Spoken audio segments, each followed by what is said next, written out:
બનાસકાંઠાના ભાભર અને ઊણ ગામમાં પ્રેમલગ્ન વિવાદે ઉગ્ર સ્વરૂપ ધારણ કરતા બે સમાજ વચ્ચે ઘર્ષણ સર્જાયું હતું.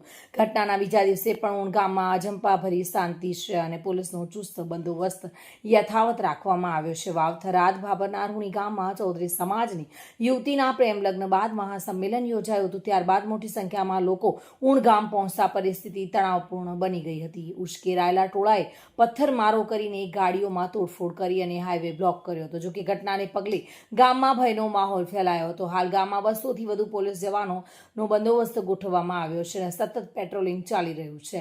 પોલીસ દ્વારા શાંતિ સમિતિની બેઠક પણ યોજાઈ છે. બનાસકાંઠા જિલ્લા એસપી પ્રશાંત સુંબે ખાસ જણાવ્યું હતું કે ગઈકાલે ટોળું અત્યંત આક્રમક હતું. પોલીસ દ્વારા સમજાવટ છતાં પથ્થરમારો શરૂ થતાં લાઠીચાર્જ અને ટીયર ગેસ સેલનો ઉપયોગ કરીને ટોળાને વિખેરવામાં આવ્યું હતું. આ બાબતમાં 4 થી 5 પોલીસ કર્મચારીઓ સહિત ટોળામાં સામેલ કેટલાક લોકોને ઈજાઓ પણ થઈ હતી. તમામ સારવાર હેઠળ છે. આ બનાવ અંગે થરા પોલીસ સ્ટેશનમાં રાયોટિંગ, એટેમ્પ્ટ ટુ મર્ડર અને સરકારી કર્મચારીઓને ફરજમાં અવરોધના ગુનાનો દાખલ કરવામાં આવ્યો છે.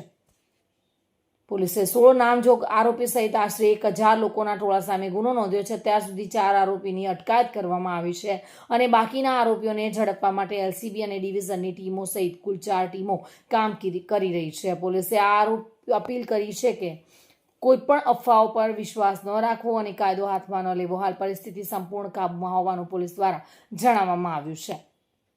આજે શાંતિ સમયની બેઠકમાં અમે અમારા ગામમાંથી દરેક કોમના 2-5 પ્રતિનિધિઓ હાજર રહ્યા અને ગઈકાલનો જે માહોલ બન્યો હતો એના વિશે સાહેબે અમને વાકેફ કર્યા, અમે સાહેબને વાકેફ કર્યા અને ગઈકાલે જે પોલીસે પ્રશાસને અમારા માટે જે કામગીરી કરી એ બહુ પ્રશંસનીય હતી. અને અમારું ગામનું કહેવું એવું છે કે જે આ લોકોએ આખા ગામ ઉપર હુમલો કરવાનો જે પ્રયત્ન કર્યો એમાં એ લુખ્ખા તત્વોને નાથવા માટેનો સંપૂર્ણ પ્રયત્ન પ્રશાસન કરે અને અમને ન્યાય મળે એવું અમે ઈચ્છીએ છીએ. અને અમારા ગામમાં અત્યારે હાલ ખૂબ સુખ શાંતિ છે. કોઈ અનિચ્છનીય બનાવ બને એવા સંજોગો નથી. પોલીસે અમને ફૂલ રક્ષણ આપેલું છે. અત્યારે હાલ બંદોબસ્ત ગોઠવાયેલો છે. અમારે કોઈ અજુગતું બને એમ નથી. કોઈને અહીં આવવાની જરૂર નથી. અમે બધા હેમખેમ કુશળક્ષેમ છીએ. કોઈ તકલીફ નથી આજની તારીખમાં. ગુજરાતના ભાભર પોલીસ સ્ટેશન વિસ્તારના રૂની ગામ ખાતે ચૌધરી સમાજનું જે સંમેલન થયું હતું, આ સંમેલનમાં કેટલાક વ્યક્તિઓ દ્વારા સમાજના યુવાનોની લોકોની ઉશ્કેરણી કરી જે 2 વર્ષ પહેલાં એક ચૌધરી સમાજની દીકરી એક રબારી સમાજના દીકરા સાથે પરિણીત થઈ હતી, લગ્ન થયેલો હતો. તે દીકરીને પાછળ લાવવા માટે ઉશ્કેરણી થઈ. આ જે ફેમિલી છે તેનું ગામ બનાસકાંઠા જિલ્લાના ઓગળ તાલુકાના થરા પોલીસ સ્ટેશનના ઊણ ખાતે આવે છે અને ઊણ ખાતે આ ઉશ્કેરણી કરીને લોકોને લાવવામાં આવ્યા.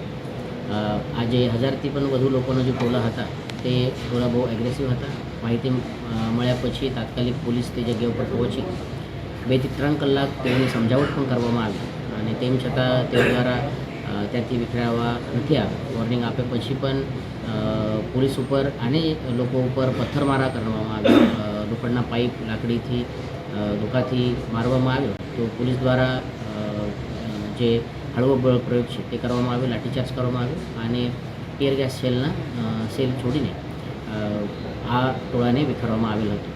આ જે બનાવ બનેલ તેમાં 4 થી 5 પોલીસને ઇન્જુરી થયેલ છે અને જે ટોળા તરફથી પથ્થરમારો થયેલ છે આ પથ્થરમારાના કારણે ટોળાના પણ કોઈ લોકોને ઇન્જુરી થયેલ છે. આ તમામ લોકોને સારવાર માટે પણ તજવીજ કરવામાં આવેલ છે. આ બનાવ અનુસંધાને અત્યારે ઊણ ગામમાં અને જિલ્લામાં શાંતિ છે, કાયદો વ્યવસ્થા કંટ્રોલમાં છે અને બનાવના અનુસંધાને થરા પોલીસ સ્ટેશન ખાતે ગુના પણ દાખલ કરવામાં આવેલ છે. જે ગુનો ભારતીય ન્યાય સંહિતાના 109 અને 189 જેવા રાઇટિંગ અને એટેમ્પ્ટ ટુ મર્ડરના કલમ હેઠળ પોલીસ ઉપરના એસોલ્ટ, સરકારી કર્મચારીને રોકવાનો પ્રયાસ આ કલમો હેઠળ દાખલ કરવામાં આવેલ છે. ગુનામાં 16 જેટલા નામજોગ આરોપી છે અને અન્ય 1000 લોકોનો ટોળા આરોપીમાં છે. 16માંથી 4 લોકોની અત્યારે અમારા પાસે અટકાયત કરવામાં આવેલ છે અને બાકી જે આરોપી છે તેઓની ઓળખાણ અને તેઓને અટકાયત માટે અત્યારે જુદા જુદા જે ટીમો છે તે બનાવવામાં આવેલ છે, જેમાં ડિવિઝન ખાતેથી 2 ટીમો અને એલસીબી એસઓજીની 2, આમ 4 ટીમ કામ કરી રહી છે. તમામ જે આસપાસના ગામ છે તેમાં શાંતતા સમિતિની મિટિંગ પણ શરૂ છે જુદા જુદા સમાજના જે આગેવાન છે, ચૌધરી સમાજ હોય, રબારી સમાજ હોય, સામાજિક ધાર્મિક તમામ આગેવાનો દ્વારા અપીલ પણ કરવામાં આવી રહી છે. હું પણ આપના સૌના માધ્યમથી તમામ સમાજના, ખાસ કરીને ચૌધરી અને રબારી સમાજના લોકોને અપીલ કરું છું કે કોઈ પણ અફવાઓના ઉપર આપ વિશ્વાસ ના રાખો, કાયદા હાથમાં ના લો. જે પણ આપની કોઈ રજૂઆત હોય તો આપ અમારા પાસે આવીને અથવા જે પણ સામાજિક પ્રશ્નો તે સામાજિક રીતે સોલ્વ કરી શકો છો.